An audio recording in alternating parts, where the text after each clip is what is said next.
सुनिता डोङ्गोलजीले आज नगर प्रहरीलाई अगाडि राखेर थर्काउनु भयो कि पुरै मजाले थर्काउनु भयो। अनि उहाँका अरू जनप्रतिनिधिहरू छन् नि एमालेका प्यारारारारारारा ताली अरे के दुःख लाग्छ के।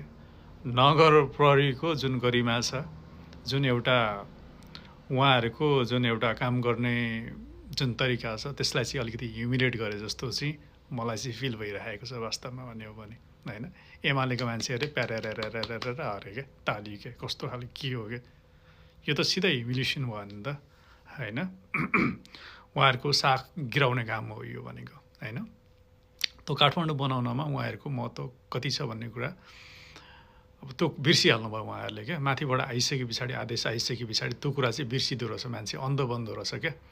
बाकै आदेश भइसके पछाडि चाहिँ के लाग्छ त हो हैन। मैले त सोचिरहेको थिएँ सुनिता डङ्गोलजी त लगभग बालेनको सङ्गतले गर्दाखेरि सुध्रिनु भयो होला भन्ने एउटा सोचेको थिएँ वास्तवमा। तर त्यो झोलै बोकिसके पछाडि चाहिँ मान्छे अन्ध हुँदो रहेछ हैन।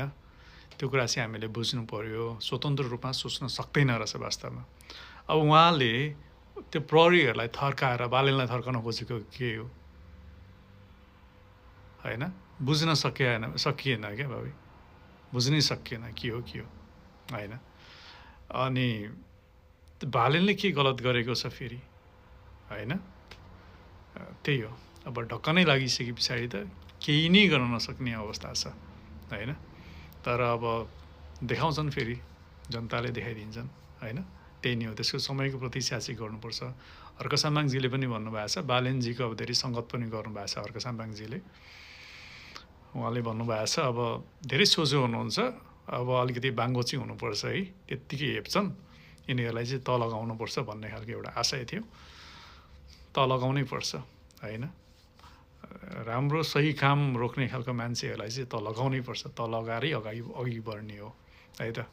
त्यही भएर बालेनजी एकदमै दह्रो र डेडिकेटेड हुन आवश्यक छ।